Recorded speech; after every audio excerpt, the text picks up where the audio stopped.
From Washington, D.C., headlines on trial with Harvard Law professor Arthur Miller. We're putting this issue on trial. Should children with AIDS be allowed in school? Let's begin by meeting two special witnesses, Ryan White and his mother, Jeannie, who are joining us by satellite from Indianapolis. Ryan's a hemophiliac, and at age 13, he contracted AIDS from contaminated blood products. Then he fought a year-long battle to attend school in Indiana. Ryan, what do you say to people who won't let you attend their school? Don't lock us up. Because, we are human beings and, we like to have fun too. And like to be just like everybody else. Thank you, Ryan. We'll talk to you again in a while. Now, Ryan says that by keeping kids with AIDS out of school, we're isolating them. Let's see what our four experts have to say. Samuel Granera, you were president of the Queens School Board in New York City, and you led a protest, and you went to court to keep kids like Ryan out of school. Why? We didn't keep them out of school. We wanted them not mainstreamed in the school setting. And at that time, 2 years ago, and I think we still believe this today, that there's not enough medical evidence to show through incubation and transmission that in many ways this disease is a non-communicable disease. You were afraid.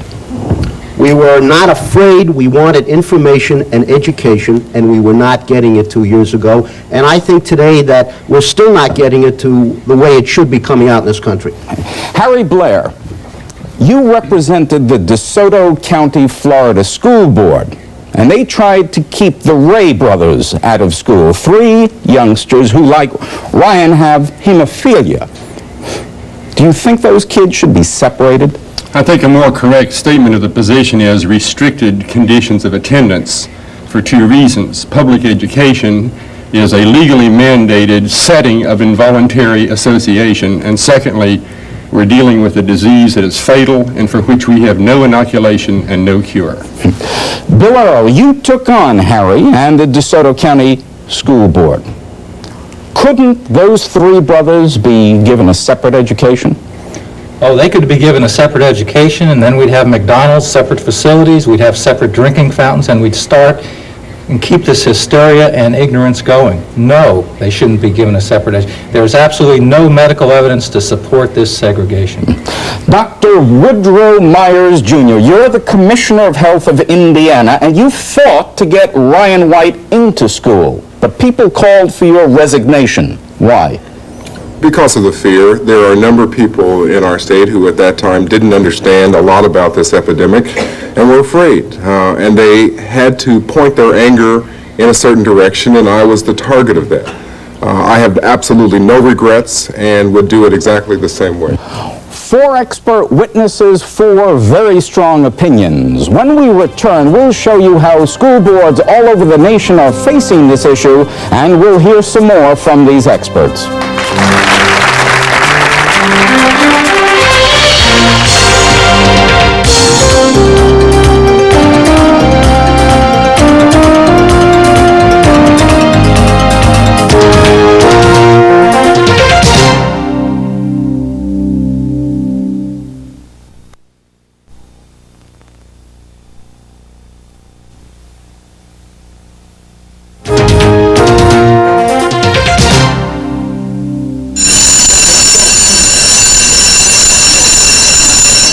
Reading, writing, and arithmetic. In every state, children are required to go to school. In schools across the nation, children with AIDS are fighting for their right to learn, and parents are afraid. Can't you understand? We can't let our children coming into our schools. Ryan White, a 15-year-old hemophiliac, took his fight to court, and after a year-long battle, he won. In Arcadia, Florida, fear over three young boys who tested positive for the AIDS virus may have led to arson. They burnt the house, and we were lucky that we weren't there. And the next time we might not be so lucky, and my kids are worth more to me than anything. According to the Center for Disease Control, there are over 580 cases of children under the age of 13 who have AIDS. 70% of these kids received the virus from their infected mother. These children usually die before reaching school age. The kids who make it to school are mostly hemophiliacs. They contracted AIDS from contaminated blood products before the current screening procedure existed. The CDC has issued guidelines and precautions for school boards to follow in admitting students with AIDS. In deciding which child should go to school, educators have to balance the interests of the infected child with the school community. Surgeon General Koop has stated that children with AIDS belong in school. AIDS is not spread by casual, non-sexual contact. It is spread by high-risk sexual and drug-related behaviors. Despite Dr. Koop's recommendations, parents of healthy children are taking their kids out, unless children with AIDS are taught elsewhere. Because no one's sure of exactly what's going on with this disease, and I don't want to take chances with my children. I love them too much. I've asked our 4 experts to be the school board at South Haven Elementary School. And gentlemen, we have a problem. There's a 6th grader. His name is Billy. He has AIDS. His mother wants him to attend our school, and we've got to decide what to do. What should we do, Woody? Well, the first thing that we should do is we should find out whether or not Billy's disease would permit him to go to school, because in some cases the child is not physically well enough to be able to attend school, as with other diseases. Now, Billy says he wants to go to school. He wants to be with the other kids. And if Billy's mother wants that, and if Billy's physician feels that that's a good idea from a medical perspective, then in our belief, Billy should go to school. No matter what? Well, it would depend. He's got AIDS. If Billy develops a problem that would require that he leave school, then we would accommodate that, and we would try to make alternative arrangements. But as long as Billy is healthy and wants to go, he should be allowed to go. You seem to be worried only about Billy. What about you, Sam? Well, I'll tell you, I think that the medical evidence isn't in yet in terms of the transmission when it comes to bodily fluids and blood-to-blood in terms of interaction with children in a classroom. Therein lies the chief issue. The American people are not going to let the medical profession stampede them into a position that their uncanny sense of survival tells them is wrong. If you read these CDC guidelines that the courts are applying, which the medical profession has written, they are full of qualifiers, such as based on current medical information. But you know Harry, what? there are risks everywhere. But the kid could be killed going to school. They're not fatal risks.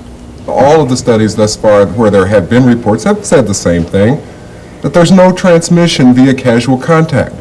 What the public would like and what we would like to be able to provide in the medical profession is a 100% guarantee, but biology doesn't work that way. How are you going to deal with parents? Parents want 100% guarantee. The problem is we have to balance the welfare of the many against the alleged rights of a few. You know, there's a kid at the school. We all know the kid. His name is Bruno. He's the bully.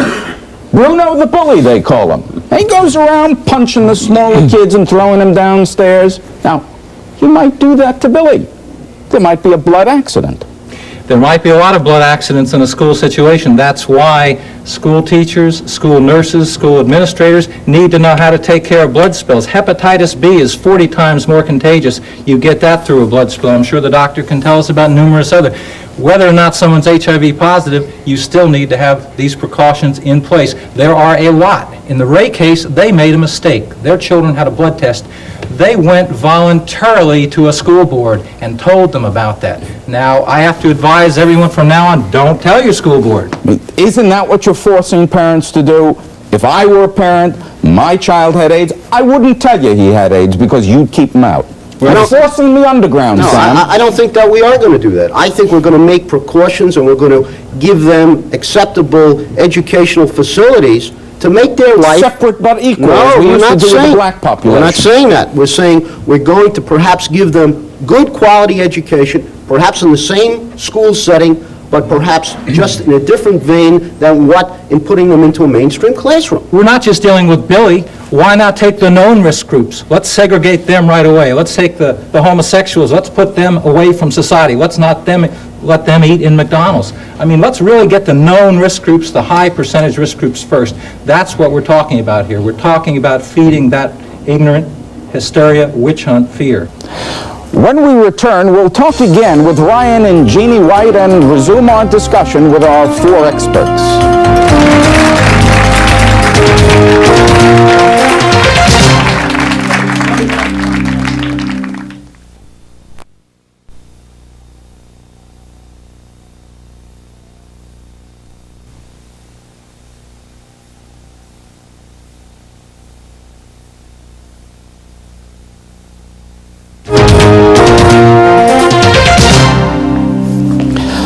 Let's talk again to Ryan and Jeannie White in Indianapolis. And by the way, they're joining us by satellite because school is so important to Ryan, he didn't want to miss any classes.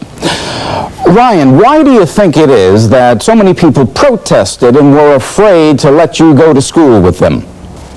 Well, I think it was mostly because, of the fear of AIDS, They didn't know a lot about it at the time. And there just wasn't a whole lot of information available like there is now. Do you understand their fears? Does it make any sense to you? Well, yes, because we were afraid at first, too. We weren't sure, was I going to have to stay in the hospital or be quarantined? But the doctors told us that it was perfectly safe to be around someone with AIDS. What's the answer? Is there an answer to stop this fear, to stop these terrible protests? Well, I think just with education, and I think it's going to take a little time. I don't think we're ever going to convince everyone. I think there's always going to be people out there who do not want to listen or think they know more than the medical experts, but they don't know more. We have to open our eyes and our ears and our heart and treat these people like human beings. Has the school, the new school that you're in, has it taken any special precautions for you? None whatsoever. So you're just like any one of the other kids at the school? That's correct. Ryan, Jeannie, thank you. All right, school board, let's assume that at the last meeting we admitted Billy to the 6th grade. And there may be other kids with the virus, other kids with AIDS. Now, Ryan told us his school doesn't take any precautions. He's just another kid in school. Should we take precautions, Sam? Well, I think certainly we should, especially if we're in a situation where the individual person is at the end of the disease, in a sense, in terms of full-blown AIDS. What should we do? Well, I think that, which was done in New York City, the teachers have been given gloves to pick up bodily spills. They've been given cotton swabs. I think we have to be concerned about that because, as I said, the evidence is not in terms of transmission of the disease in that vein. You agree with that, Bill? I think that ought to be done in every classroom because all infectious diseases and blood spills are dangerous, as the doctor has said. It's all doctors said. So we give every teacher a textbook and rubber gloves. We give every teacher and every in-school employee a program, and we give them some infectious disease precautionary devices, yes. Do we restrict Billy in any way, Woody? No, I don't think so. There are always going to be unusual circumstances for a given patient that physician for that patient will have to determine and will have to work with individual school corporations and districts on. But by and large, there's no reason to restrict an individual with this virus. He can take any course he wants. And you should encourage him to take as many as he can so that he can get the full value or she can get the full value of the educational experience. And suppose he wants to play basketball. Well, if his medical condition or her medical condition warrants that, there's no reason to avoid basketball. Is there any reason to keep him off the basketball team? Well, I think I basically agree with the panelists that full activity would be warranted in many situations. However, I think the government guidelines would call for situations that would cause or provoke an interchange of bodily fluids, and I'm not so sure that sports is the right setting for these children. No basketball, it's contact sport. That's I mean, right. you watch the NBA, they're constantly poking at each other. That's correct. Yeah, what if there's an outbreak of measles in the community? What do we do for Billy? Well, the child with a depressed immune system, including the child with AIDS, is always going to be at some risk of acquiring community infections. But those are, unfortunately, not the kinds of infections that kill the individual who has the AIDS virus. It's not enough of a risk that we would not want that child to be in school. Because I remember public school, everybody was always sneezing and coughing and wheezing and spitting and all that sort of stuff. And Arthur, it hasn't changed in that many years. No problem. Well, there is always a problem. The question is the risk substantial? And in our opinion, it is not. Well, therein we disagree, because I don't think that the contact between small children is, quote, casual. I think it's a more intimate social contact. These children are always touching. They're eating off the same utensils and things of that nature. And I think that the medical profession is ignoring the basics of human life. Mm-hmm. Sam, who has to know that Billy's got AIDS? Well, we're talking about saying we're going to tell somebody in a school setting. One person. Well, maybe one or two people. But that person is going to tell the other people. Why? You got to tell the whole room. Arthur, why? Why do we assume that somebody's going to tell somebody You're else? the guy who's worried about blood spills. They could happen in the gym. They can happen on the staircase. They can happen in homeroom. They can happen in the cafeteria. All right, and let's assume we just put up a big sign, Billy has AIDS. Let's assume we do tell everybody in a school setting. So? Well, therein lies the crux of the whole problem. Confidentiality while informing certain key people who could react intelligently. And as you point out, human nature being as it is, then things leak out. But we're going to have to deal with that the best we can. Is there any hope, Bill, of keeping Billy's condition relatively confidential? If there isn't, and if there aren't some ironclad guarantees in our school system here, I, as an attorney, am going to tell clients not to disclose a word of this to anybody, but we've seen what happens to people who do disclose it. With fear, irrational perhaps, but fear rampant, as those sad events in Indiana and Florida indicate. How can we deal with this? Well, I think people learn over time, and it's very clear to me that in the state of Indiana, a lot of positive things are now happening. There are clear indications that the population has learned a great deal about the disease and is reacting in a much more positive way. So I think that given time and given education, things get better. When we return, we'll talk with our audience and get some concluding reactions from our experts.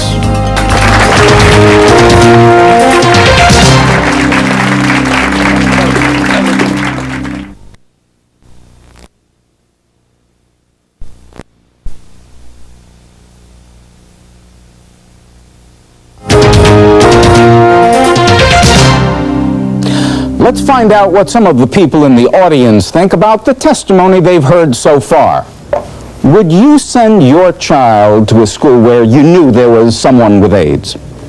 Yes, I would. I think with young children or children of all ages, you have to teach them just as you taught them how to look both ways before they cross the street, what kind of precautions that they need to take. And as far as teachers are concerned, anyone in the school system, they also need to be taught what they need to do in the event there is a blood or body fluid spill. But you're taking a chance, as Harry has pointed out, with a fatal disease. I'm taking a chance with letting them out of the door. You go to high school? Yes, I do. Would you like one of your friends? Well, if one of my friends came up to me and they had AIDS, I would rather that they be in the school in a regular kind of atmosphere with their friends so that they can get the support that they need instead of, just shoving them out of the school where they have to go, suffer and they can't get the right education first, and then they also don't have a normal kind of childhood. So you wouldn't have any difficulty being a friend of somebody with AIDS? No, it wouldn't bother me at all. You're a pretty big guy. You play football? Yes, I do. So suppose the guy across the line from you has AIDS. I think that's a different story. Not only am I on the football You're suddenly team. chickening out. No, it's a different school. It's a different story between letting them in school and letting them play football. How about you? Well, I go to school and I'm fearful. It's maybe an irrational fear, but that's my life I'm dealing with. And I have a lot to live for, and I don't think I want to take that chance. So what are you saying, that you don't want college students? You're a college student. I'm a college student. You don't want anybody in your college with AIDS? I'm not saying that. What I'm saying is I don't want them living in the dorms with me. We have co-ed bathrooms. We share kitchen space. People share sodas.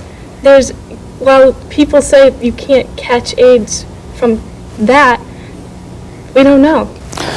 Woody, there's a lot of fear I hear here. How are you going to deal with it? There have been several major studies where we looked at the household contacts, the family members of kids who have the disease. They're not getting it in that situation. There's no reason at all to believe that they'll get it in school, and there's been no evidence that they do. Sam, with all of the concern that we just heard, have we reached the point, like as we have with TB and polio, we have to test the kids when they come into school? I am against the testing of the child in the school. I think that it depends on the panel. I think the panel idea is a good one, on a case-by-case method, and we're leaving it up to, hopefully, the medical experts in that regard. Okay. This issue touches all of us, whether we have a child in school or not. Fear seems to be spreading much faster than AIDS. So if a child you know contracts AIDS or tests positive for the virus, he or she will not only face a fatal disease, but risk being treated as an outcast by classmates and teachers. The medical establishment says AIDS cannot be transmitted by casual contact. But some of you feel that all of the facts aren't in yet, and you don't want to gamble with your children's lives. No matter where you live, your school board will have to decide whether to admit children with AIDS, and your decision is not solely about education. You will also be deciding whether kids who may only have a short time to live have a right to a normal life in school, even if some people think they are a threat to the health of the other children. Here on Headlines on Trial, you're the judge and you're the jury, so it's your verdict. I'm Arthur Miller. Thanks for joining us.